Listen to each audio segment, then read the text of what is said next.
Ladies and gentlemen, boys and girls, dudes and dudettes, we are our second part of the day, part 20. I wish I had a party popper. I'll let it off.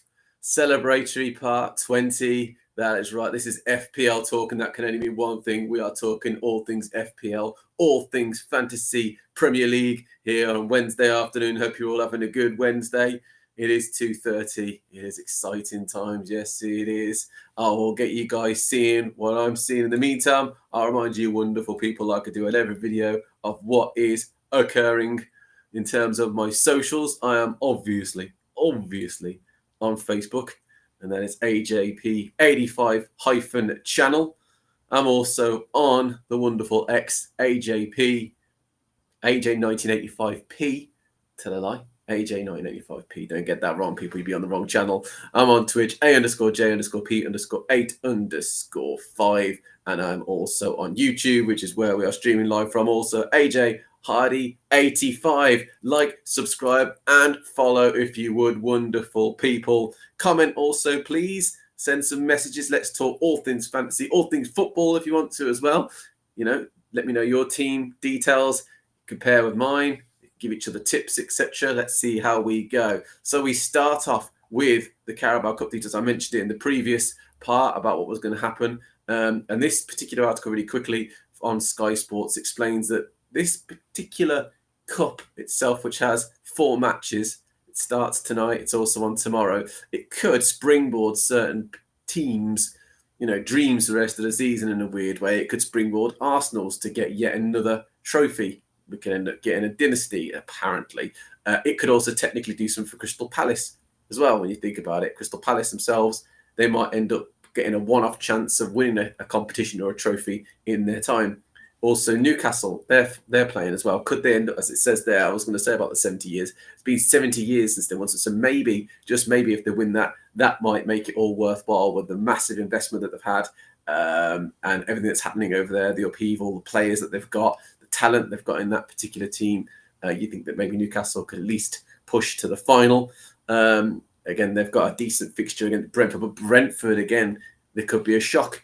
Brentford are one of those teams that don't travel well normally. They're great at home and not fantastic away from home. So even if Newcastle put out a second team, I'm not sure I see much happening in that sense. Slot obviously has joined Liverpool. He'll want to win his first proper trophy with them, won't he? So he wins that, and hey, that could be the impetus and momentum to push on and win the league potentially, because they are top spot, aren't they?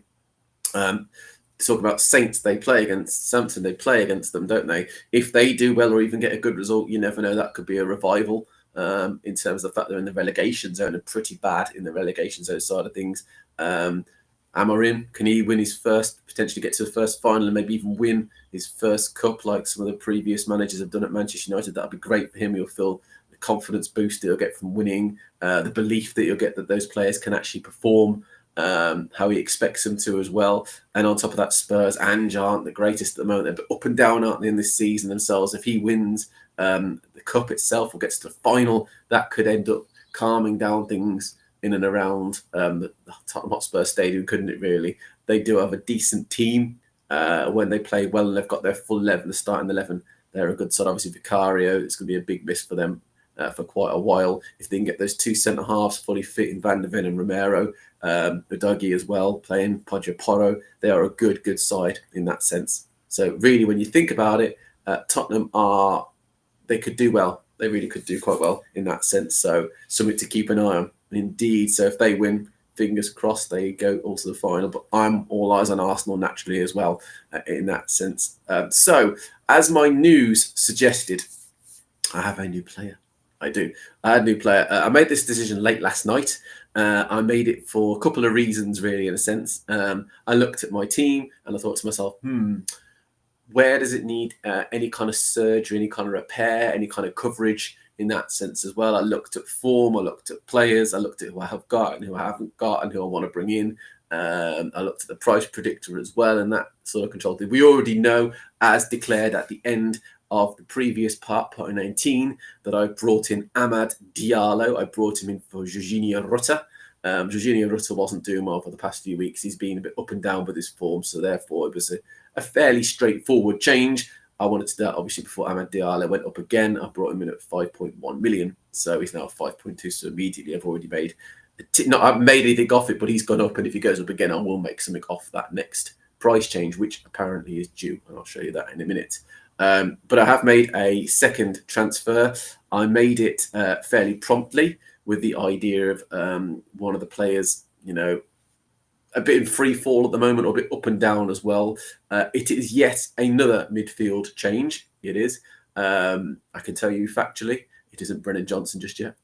Although Brennan Johnson's borderline, I'll discuss him in the part that's going to be released on Friday.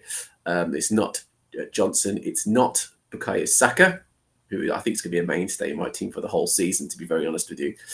Neither is it Mo Salah, who similarly will be a mainstay in my team for the whole season.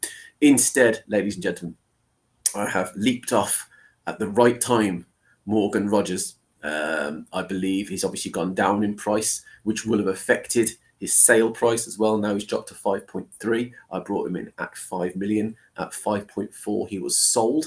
He was sold, therefore giving me a 0.2 million profit on him, which is useful. Fantasy, say whatever you want about Fantasy Premier League. Every penny counts, no matter how much points it is. And therefore, as a result, I sold Morgan Rogers yesterday. A lot of people will be screaming at this, going, why? He's a good enabler. He's a good player to have as a backup. You've already got Bukayo Saka. You've already got Mo Salah. You've already got Brennan Johnson, who are pretty much starters. When they play well. Now you've brought in Amad Diallo. I did get rid of Morgan Rogers. I thought, you know what? I want a spread. I want that fantastic midfield team. I want 5 midfielders that can be rotated or at least on form, or can make money for me as we go along in terms of the price increases that we get. So I've used both. I had 2 transfers. I've used both of them. The first one is Jorginho Rutter. He was out for Amad Diallo. The second one, as just mentioned there, I have got rid of Morgan Rogers, and I will now reveal who I've brought in. Drum roll, please. Enzo Fernandez. Yes, people. Not a major shock to some of you, perhaps a little bit of a shock to others of you. I was concerned about the defence initially, but then I've looked and I've realised that Romero could be out for a little bit longer than expected. Van der Ven, for Spurs played, and he pulled to me, but he might be back, but there's a slim chance he might not for Tottenham in the next game. If he is back, then that pictures, and obviously Ben Davies is out for a little bit longer, so Dragusin I think is safe for a little bit longer in the team, and he can always be next week's transfer if need be. So I thought I'd jump on this bandwagon. The reason very simply being, or 2 reasons really. The first is obviously this man is in form, isn't he? Really is in form. He's starting to slowly justify that massive, there's over 100 million or 100 million that Chelsea spent on this guy, who had a bit of an up and down start to his career at Chelsea, but he has just been brilliant in the last few weeks. You only have to look at his history, going all the way back, similar to Amad Diallo, back to game week 11, where he played 22 minutes and he got 4 points, which was an assist in that game against Arsenal, of all teams. Game week 12, no offence, Leicester, but everyone expects you to be a bit of a whipping team, especially back in game week 11. The goal and assist in that one. Then Villa, half decent fixture that would have been, and yet they beat them. And he got a goal in that particular game as well. Also got a yellow, mind you. He got 2 clean bonus points, by the way, against Leicester, which got him to 12 points. Aston Villa, he got a bonus point against them, got him 9 points. Against Southampton, he got an assist. He got 5 points in that game. Tottenham, he got a goal and 2 bonus points, 9 in that game. And against Brentford, he got himself an assist in that game as well, which got him 5 points. So every single game, whether it was away or at home, Enzo Fernandez has got fantasy points. That's the most important thing. He has come in, he has replaced Morgan Rogers in my team. He cost me 5.1 million, as did Amad Diallo. The reason being, and to be very honest with you, I could have pulled the trigger a bit earlier than that, but I was waiting to see really what was going to happen with Morgan Rogers, and I was also toying with it. It wasn't a straightforward bang, out you go Rogers, in comes Enzo Fernandez, because I appreciate what everyone is saying probably to me right now, in that, okay, Rogers is up and down in his form, but when he does well, he's the sort of semi-focal point, him and whoever's up front, Duran or Watkins. The reason why I pulled the trigger in the end is because of that uncertainty up front, that Rodgers can't form a proper, on the pitch relationship with a player. If Watkins is going to be starting one week and Duran's going to be starting the next week, the focal point becomes a bit confusing. It becomes a bit messy and muddy, and that's exactly where Villa are right now. Despite the fact that a lot of you, I'm sure, will be saying Watkins is the first choice forward. Is he though? That's the $1 million question. Is he? So you'll also see on the side here, I've brought up an article which compares Amad Diallo and Enzo, and who's the best player to bring in, and who should I bring in? Well, that kind of made me think back when I sort of made the changes, that why think one or the other? I have the ability right this second to bring both in. Why not just bring the pair in and replace two players in Rutter and Rodgers were doing quite well before with two players that are doing quite well now. It's all about now. It's all about inform. It's about this second. It is about making sure you make those decisions as quick as you can, really, and not lose out. A lot of people might be saying I'm chasing last week's point or the week's point. I don't think I am necessarily. I think at some point these two players will keep going. They might end up, drawing a blank one week. I might end up with 2 points or a 3-pointer, in 1 week, but there'll be a point where they start to go again. Another reason I brought in Enzo is because of the Cole Palmer effect. Now, I can't bring Cole Palmer in at the moment with the team that I've got and the budget that I've got. So I'm hoping, and I know it's a far-fetched theory, that between Enzo and Nicholas Jackson, I can get some decent points. Maybe not the full amount that Palmer would get, but something. I mean, don't forget last game week, Palmer didn't do anything points-wise, did he, compared to Nicholas Jackson and Enzo Fernandez? The two of those would have got me even more points. So that gives me a sort of coverage.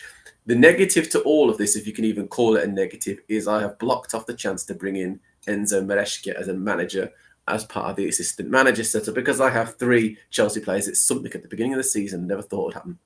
Honestly, it wasn't. Colwell, Enzo, Nicholas Jackson, right down that diagonal line through almost the spine of my team, really. They are 3.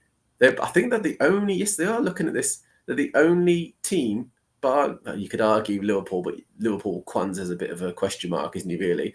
It's the only team that I've got 3 fully starting players. Anyone would think I was a Chelsea fan. But Colwell's okay. He's not great. He's okay at the moment, isn't he? Enzo's really good. He's on fire. And Nicholas Jackson is a brilliant player in terms of forward, and he's doing really well this season. So 2 out of the 3 of those, you can kind of see why I've got them. So there you go. Those are the 2 players in. Out went Rutter, out went Rodgers, in came Amad Diallo, in came Enzo. Amad Diallo gives me a Manchester United coverage in midfield. He sort of, it's that toy between someone's even put Amad Diallo or Bruno Fernandes. Come on now. Amad Diallo is a good player. He's doing well. He's on form. He's electric at the moment. But Bruno Fernandes, whenever Amad Diallo is doing well, seems to be involved with an assist or a goal himself. He's on penalties as well. I think he's on set pieces as well. So Bruno is still the main man at United, but it's good to see Amad Diallo performing well because it gives you that competition in terms of who to bring in. So Amad Diallo is definitely a good one. As mentioned before, I'm trusting that Dragusin will play in the fixture this weekend. Although technically speaking, he's got Liverpool, so I think I'll probably bench him anyway, possibly, because I'll likely play Gomez instead, who's a guaranteed starter. So yeah, looking at that, I'm pretty happy with that team. The biggest question is how am I going to get both of them to play? It could be drop Visa 1 week and play Enzo and Amad Diallo, depending on who they're playing. It won't be this weekend, let me tell you. It's going to be a fun one. I'm even thinking about dropping Brennan Johnson. That's probably the option, I think, this weekend. I just think that he didn't play a full 90 minutes. He came on to me as a substitute. I think he'll also play against United in their Carabao Cup match, which means that even more limited chance that Brennan Johnson gets minutes on the weekend. Although saying that, they do play later on. I think they've got the very last match of the game week 17 at 4:30 on Sunday. So enough time for him to recover, but not sure. So yeah, that is the team right this second going forwards. Fingers crossed. And I know a lot of people say this: don't make early transfers because you never know if there's going to be an injury. But Chelsea, I don't think they're going to play their first team in their match, so I can't see it happening necessarily. So I think they'll go straight into the Premier League matches without needing to worry about that. And to be honest with you, they've got a whole week off, haven't they, really? So Chelsea have got a whole week. I say a week. They've got the full week to prepare for their match, haven't they? As for Arsenal, I don't think Raya is going to play necessarily. He might do, but even then, goalkeepers risks injuries less likely. Saka, I think, will be benched or maybe get a limited minutes.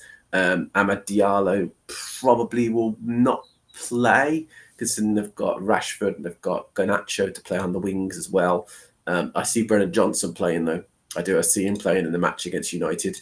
I also Haaland. He's got a week off as Newcastle City aren't in the Carabao for those fixtures. Visa I see playing, so that could be a minute issue. Dragusin I see playing in the game against United. Gomez I see potentially playing. Kwanzaa I see playing in their match as well. So there's a couple of players in here, but the big hitters, Salah I think will be benched or get taken off early, provided he doesn't get injured. Gomez I think will play, but I don't think he'll get injured, hopefully. But I do have that Kwanzaa backup C. If anything happens, I've got one of the other, hopefully the pair of them don't get injured if they both play. So yeah, I do have options really. Raya I think will be okay. I don't think he'll either play or he won't get injured. Saka the same. I think he'll get limited minutes and potentially play. Wisa I think is the biggest question mark, and Johnson. Those two I think are going to play the full 90. Those, or at least the top end of sort of 70 minutes, maybe 65, 70, 80 minutes, maybe even the whole 90 minutes. So Visa and Johnson are the two players that I'm looking at thinking. Visa against Newcastle, Johnson against Manchester United. So definitely something to keep an eye on. I will be watching the games. My eyes tonight, being an Arsenal fan, I'll be watching the Arsenal Crystal Palace one, and I also think that's the pick of the three. I think that Liverpool will comfortably beat Southampton. I think Newcastle will beat Brentford. Whereas I think Arsenal Crystal Palace, that could be a fun one. It really could. It's live on Sky Sports Football, so definitely I think one to watch tonight if you want my thoughts and my opinion. Then I will be watching naturally the Thursday game at 8 o'clock on Sky Sports Football. I'll be watching Tottenham versus Manchester United. I'm very intrigued about that one. It's going to be a really good match. So yeah, a lot of people have been asked the question about Amad Diallo and Enzo. It's a lot of people have been replying to that. I would say the pair of them is my answer. Some people can't afford that. I don't want to do that. Entirely up to you. But I think I wouldn't compare them. I'd just do what I did. I have premiums in my team. In my opinion, my goalkeeper's a premium. He is. Raya's a premium. I'll be getting Konate back when he's back from injury. He'll be a top-end player for Liverpool. His replacement right this second could be deemed a premium backup, couldn't he? Gomez. Lewis, who's a bit up and down, but he's one of the better Man City players, in my opinion, when he's performing, apart from his silly red card, which, by the way, I blame Guardiola for still. Still think Guardiola should have brought Lewis off when he was a bit petulant before that red. As it stands, Dragusin is up in the air. Colwell is a mainstay in the Chelsea defence. Saka's a premium 100%. Salah's a premium 100%.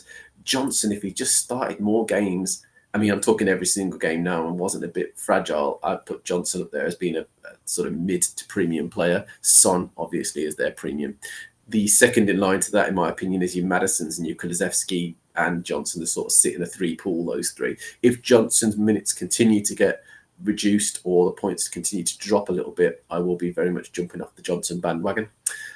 Premiums up front, Nicholas Jackson, I think he is a premium. I know people would say, Isak, come on, Isak's a premium. He is, but Nicholas Jackson, I think, is up there with him. And Haaland, the biggest question mark of the season. Lots of questions. Why are you keeping him? Why are you doing this? What's that? You shouldn't have him. He shouldn't be in your team. Other people saying, yeah, he's a great player. He'll do it eventually. I'm of that way. I know you call me stubborn if you want to, but I'm of the genuine opinion that Haaland will come good. And when he does, you will struggle. Those people that have got him out for X, Y, and Z, unless you've just bought Isak and left X amount of millions on the bench, waiting for you to, or in the bank. So you've brought in Isak and you've got a good 6 million in the bank just in case. Unless you've been clever like that, I think you're going to struggle to get Haaland back in again when he scores. And it will be just like that, bang. And then suddenly you'll be the people will be falling over themselves trying to get Haaland. His ownership will just go through the roof again. So Haaland, I will be keeping. I'll be keeping for two reasons. One, he's still scoring occasionally. It's not like he's done nothing for 8 games and that's it. He's been non-existent. I know he's been a bit iffy, but he has scored. I'll prove that to you all so you don't think I'm going mad. Have a look. He did submit against Crystal Palace. he did something. Okay, he didn't score. When I would say score, I mean get points, of course. He scored against Crystal Palace. He got an assist against Nottingham Forest. Didn't do something for a couple of games, but then he got a goal against Brighton. Didn't do anything against Bournemouth. Goal against Southampton. Didn't do anything for a couple of games there, but then did score against Arsenal, go back to game week 5. So whilst it's sporadic, the guy still got 13 goals and an assist this season. And that's nothing to sniff about. That is a half decent, outcome really from any player. I would prefer a lot more. At 15 million, I know you're all screaming at me saying, what are you talking about, AJ? 15 million, you expect this guy to be scoring 2s and 3s and 1s and 5s. Yes, I do. I do want that, but you don't control what he does. I think the team around him are a little bit in sort of transition. They're not really sure what's going on, really, in that sense. They're not really as comfortable and confident as they were last season. I also think a lot of teams have found out Manchester City a little bit, and they've found a pressure point there, and they are exposing it, and that's why Man City are losing a few games and drawing a few games compared to what they should be doing, really. Also, I don't think the defensive situation is helping, with a few players out, injured, coming back soon, though. And a lot of people would say, oh, Crimea River Ager, these guys have got millions and millions of pounds. They do. And yes, the defensive idea shouldn't really be an excuse for them. But, when they get those back and they get all their players back, I think they'll be up and running again, really, in that sense. Haaland, I think, will come good. I'm of the belief that it's not stubbornness, although probably a little tiny bit is, but the rest of it is a genuine belief that Man City will come good. I really do. And Haaland will be at the forefront of that 100%.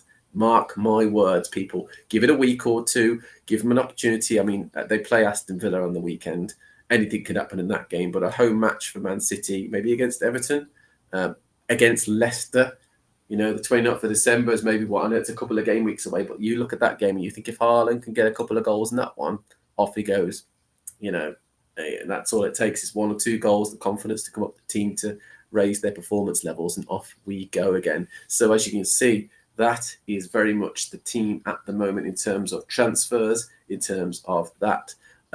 My part 21, which I'll be doing now, I'll explain it to you guys. I'm not here on Friday, so I won't be doing a live stream on Friday at 10 o'clock or at 2:30. There's no live streams on Friday. But I will be recording a session in the background. I will be uploading it on Friday in the afternoon, so look out for that one. I'll post on X and on Facebook about what time that's going to go up, and you'll see a post about the actual video link, so you guys can click on it on YouTube. That will very much be looking at my team selection for the weekend, the game week 17, which is coming up on Saturday. It'll be looking at who I'm captaining as well. So obviously you guys are more than welcome to comment, like, subscribe, follow, obviously, so you know when I'm going to put that out. But yes, there'll be no live stream, but there will be a video, a pre-recorded part 21 on Friday, which I'll stick up there in the afternoon for you guys to sort of see. That will cover the game week 17's fixtures. It will cover the team selection, and it will cover my captain's choice as well for the weekend. So as always, ladies and gents, thank you so much for watching. I am live. I do things from the conservatory. Yes, that's where we are. There's no crazy microphone, no spinny fancy sports chair or anything like that, or gaming chair, nothing like that. I don't have a massive post up that says FPL Talk. Probably should do one, to be honest with you. It's literally me, headphones, mouse, laptop, playing it like you guys would play it at home. Yeah, nothing pretentious, nothing crazy, nothing overly mental. It's not that I'm not professional. It's just that I want you guys to sort of watch this and get a feeling of my team the way you'd be playing it and are playing it right this second. Really quickly before we disappear, because I did mention in the previous part we'll look at the price predictor, eyes on the prize, people. Gabriel, these are things that are happening tomorrow. We did tonight's in the previous part. Tomorrow, Gabriel is expected to go up. Amad Diallo, brought him in, expected to go up. He goes up, I'll make money on him, 0.1 million. Beto for Everton's expected to go down. Kundal for Wolves expected to go down. Onana from Villa, though, expected to go down. More expected to go down from Spurs. Dunk, who I've been following for quite a while, expected to go down to 4.3. Calafiori's injured, so I'm not sure how the algorithm will work for that one, but he's expected to go down to 5.7. At Arsenal, Eze is injured right this second. I was worried, interested about him, whether his injury is serious or not. He's expected to go down to 6.5. Target of Newcastle expected to go down, not getting any game time at Newcastle. Ramsey as well at Aston Villa expected to go down to 5.3 tonight.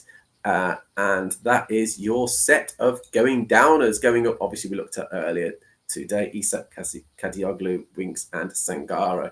All these guys expected to go up or down this evening. 3 down, 1 up. Isak, the man to keep an eye on. But as always, ladies and gents, remember, there's no live stream on Friday. I will be posting a video on YouTube, and also the links will be on a post on both X and Facebook. So keep an eye on it on X, AJ1985p, and Facebook, AJP85-channel. Check those two out, and I'll post the video for you to watch, which will cover game week 17, my team choice, my captain, and the fixtures and what's going to happen in that sense. But otherwise, ladies and gents, I hope you have a great rest of the week, because I won't be around.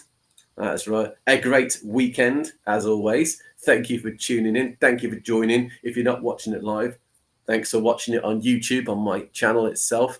And I'll see you guys again on Monday at 10 o'clock live-wise. But otherwise, there'll be a video out on Friday, which I'll put out there. I'll pre-record it, and I will stick it on a schedule so that the video link goes up on my X and my Facebook for you guys to see all things game week 7. Tune in to that on Friday, but I won't be around live, so it'll be a regular uploaded video. I have been AJ. You guys are awesome. As always, thank you so much for watching my videos, for getting those views in, for sort of thanking and liking and also retweeting some of my bits on X. I am doing something a bit different in terms of being very normal, very regular, very down to earth with my my sort of podcast, my live streams for you guys. So I hope that you guys appreciate that. Again, I always appreciate people watching these videos. But again, as always, follow, like, and subscribe. Comment, people. Let us interact. Let us talk. I know it's easy to press buttons. I know it's easier to watch 2 seconds of something. But let's interact. Let's get some comments out there. But otherwise, I will see you again live on Monday at 10 o'clock. But enjoy that video that stick out on Friday. I hope it helps you guys with your game week 17 team. Indeed, but I will see you on Monday. As always, thanks for watching. Thanks for tuning in. I've been AJ.